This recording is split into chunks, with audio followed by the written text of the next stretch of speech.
های نوین قدرمنو لیدونکو اوریدونکو سلامونه و نیکی هیلې مې ومنئ. درنو دوستانو، افغانستان نوین لایک او سبسکرایب کړئ، له دوستانو سره مو شریک کړئ. د نن ورځې کیسه ده هغه مور چې د دولت او هوس لپاره هر څه قرباني کړل. په یو ښار کې یو میرمنې له خپل خاوند او 8 کلن زوی سره خوشحاله ژوند درلود. دا میرمن سیلۍ نومېده. سیلۍ ډېره ښکلې میرمن وه. د سیلۍ خاوند د دولت یو عادي مامور و. د سیلۍ له دولت او شهرت سره ډېره مینه وه. تل به یې خپل خاوند ته ویلې: ساحله، هر څه چې کوي رشوت اخلي، هر څه چې کوي هغه ستا مشکل دی، مګر ما ته به ښکلی کور جوړوي. په دې کندر کې زه در سره نور ژوند نشم کولی، نو ما ته به حتما کور جوړوي. او بله دا چې بله ورځ زما د ملګرې واده دی، هغه هار مې چې درته ویلی نو ضرور به یې راته اخلې. ساحل ورته وایي: سیلۍ جانې، هغه هار 2 لکه افغانۍ قیمت لري، زما معاش صرف 10,000 دی، مګر زه در سره واده کوم چې دا هار به ضرور تا ته اخلم. بله ورځ ساحل د رشوت په نوم باندې له کوره وځي، له یو غټې کمپنۍ سره د قرارداد امضا کول واده کوي. نو کله چې ماښام کور ته راځي، سیلۍ ته وایي: سیلۍ جانې، سبا زه درځم، ځان تیار کړئ، تا ته به هغه هار هم واخلم، هر څه چې نور غواړې ټول به درته واخلم. سیلۍ هم ډېره زیاته خوشحالیږي او سبا ځان تیاروي.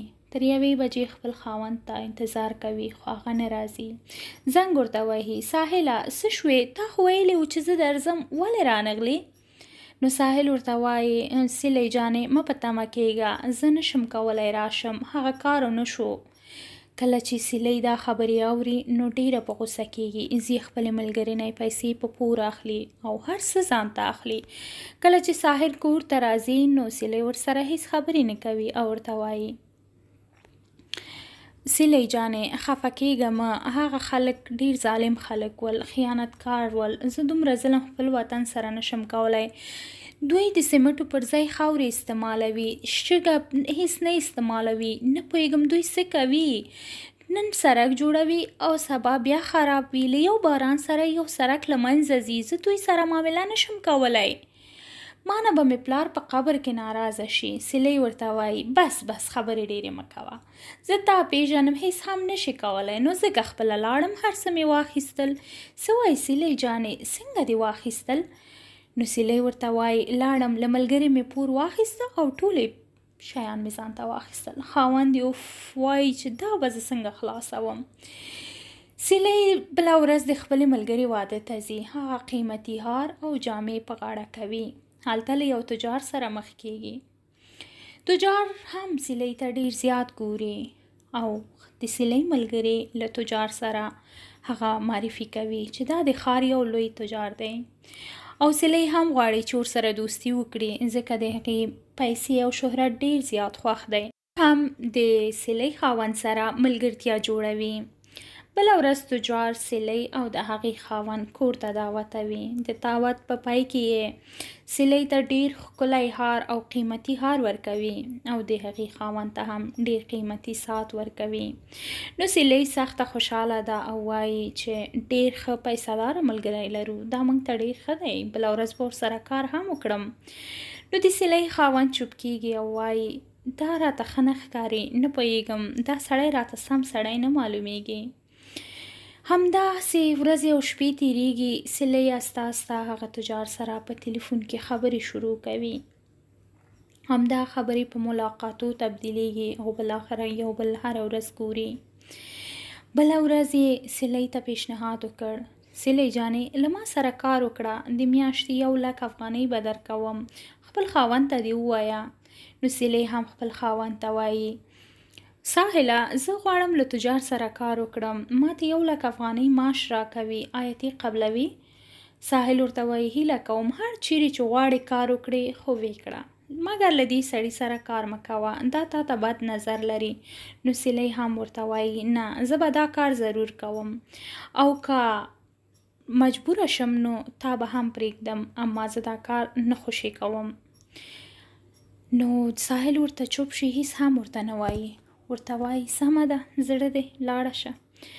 په دې کې د سیلۍ تګ راتګ ډېر زیات شو. هره ورځ او راځي. بله ورځ ساحل ورته وایي خیر دی سیلۍ جانې دا کار خوشې کړه، زه دې کار کې هیڅ راحته نه یم. سیلۍ ورته وایي بس زه ستا دا خبرې نورې نشم زغملی، ستا مطلب څه دی؟ نو ساحل بیا هم چوپ شي. بله ورځ تجار سیلۍ ته وایي سیلۍ جانې موږ یو کاري سفر لرو، بل ښار ته ځو، نو زه به تا ځان سره یوسم. سیلۍ ورته وایي زما خاوند به هیڅکله ماته اجازه رانه کړي. تجار ورته وایي خو مه وایه ورته، سهار ځو او ماښام بېرته راځو. کله چې سیلۍ راځي نو ډېر زیات ناوخته کېږي. خاوند یې هم دفتر ته زنګ وهي او ورته وایي چې سیلۍ څه شوه؟ هغوی ورته وایي چې خو بل ښار ته تللې ده، نن 9 بجې پرواز دی، ضرور به راشي. نو د سیلۍ خاوند په زړه کې ډېر زیات خفه کېږي او په ژړا ژړا باندې میدان ته روانېږي. کله چې میدان ته ورسېږي خپله مینه یې له بل چا سره ویني او ورته وایي سیلۍ جانې راغلی، سفر مو په خیر تیر شو.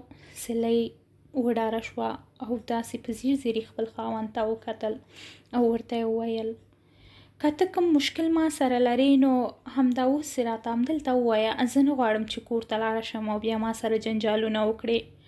ساحل ورته وایي ولې، نو څه مشکل به در سره لرم؟ سیلۍ ورته وایي خو تا نه مې اجازه نه ده اخیستې، زه بل ښار ته تللی وم.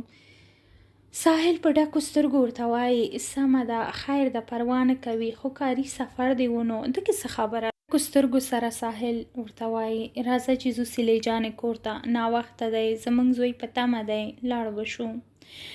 ساحل ښه پوهیږي چې سیلۍ نوره د هغه نه ده، ځان ته چل ورکوي او وایي خیر دی هر څه به ښه شي. بله ورځ تجار سیلۍ ته وایي نه غواړم د هغه سړي کور ته نوره لاړه شي، هغه نه طلاق واخله. سیلۍ وایي څنګه، زه څنګه کولی شم هغه نه طلاق ورکړم، ما ته هغه طلاق نه راکوي. سیلۍ جانې دا زمانه ده، ورته به سپین چک ورکړم، څومره چې قیمت غواړي ودې لیکي نو تا ته د طلاق درکړي. بله ورځ ساحل خپل دفتر ته غواړي او ورته وایي سیلۍ ته طلاق ورکړه، څومره پیسې غواړي، څومره چې غواړي همدلته یې راته ولیکه در به یې کړم. ساحل ورته وایي نه مینه په پیسو نه ده، مینه قیمت نه لري. ساحل ورته دا خبره کوي. تجار ورته خاندي او ورته وایي کومه مینه، هغه ستا مینه نه ده، هغه که ستا مینه وی نو ما سره به نه وتل. نو په همدې خبرې سره ساحل کور ته ځي او خپل میرمنې ته طلاق ورکوي. بله ورځ سیلۍ له تجار سره یو ځای کېږي، د ټول یورپ چکر وهي، خوشحاله ژوند تیروي.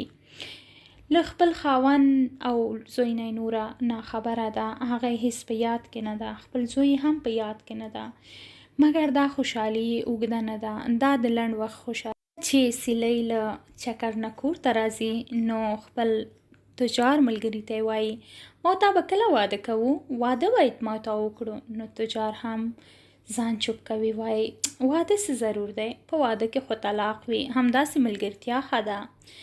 سیلۍ له ځان سره خفه شي او وایي چې دا څه وایي. ساحل هم خپل کور خرڅ کړي، ټول هر څه تجارت ته مخه کړي. په تجارت کې هغه ډیر زیات مخکې ځي، اما د تجار مینه له سیلۍ سره ورو ورو کمیږي. آسته آسته هغه نه ځان لرې کوي. بله ورځ د تجار میرمن راځي او سیلۍ ته ګوري، ورته وایي دا څوک ده، دا دلته دا ښکلې میرمن چې ګرځي. تجار ورته وایي دا زما د کور نوکره ده، دلته ما سره کار کوي. نو په دې وخت کې سیلۍ راځي او ژاړي، ورته وایي ته ولې دروغ وایې، زه ستا نوکره نه یم، زه ستا میرمنه یم. د تجار لومړۍ میرمنه وایي یا به زه دې کور کې اوسېږم او یا به دا ستا میرمن ده او که نوکره دا اوسېږي، که نه نو زما له ټول جایداد نه د لاسونه ومینځه، دلته به هیڅکله درته اجازه در نه کړم چې زما په کور کې زما په ژوند کې داسې میرمنه راشي، زه هیڅکله دا په دې کور کې نه پرېږدم، یا خپله لاړ شه له دې میرمنې سره دی او یا هم ما یوازې. تجار هم سیلۍ له کوره وباسي او طلاق ورته ورکوي. سیلۍ چې کله بیرون وځي نو موټرې وهي، په ژړا ژړا باندې همداسې روانېږي، شبخانې ته ځي. له ډېر وخته وروسته تجار ساحل ویني. تجار ساحل اوس له بلې میرمنې سره واده کړی، هغه خوشحاله ژوند لري. سیلۍ ورته ژاړي او وزه ورته کوي چې خیر د ساحله ما له ځان سره پرېږده، ما په خپل کور کې نوکره کړه خو زه ستا سره اوسېږم، زه مې خپل زوی سره اوسېږم. نو ساحل هم د خپل زوی لپاره هغې ته اجازه ورکوي چې د هغه په کور کې اوسېږي. اما اوس هغه مېرمن نه ده، هغه فقط د احمد مور ده، په پښیماني کې شپه او ورځې تېروي. دولت د همیشه لپاره نه دی. دولت داسې شی دی چې ډېر ژر له منځه ځي. ډېره زیاته مننه دوستانو. الله په امان. ښې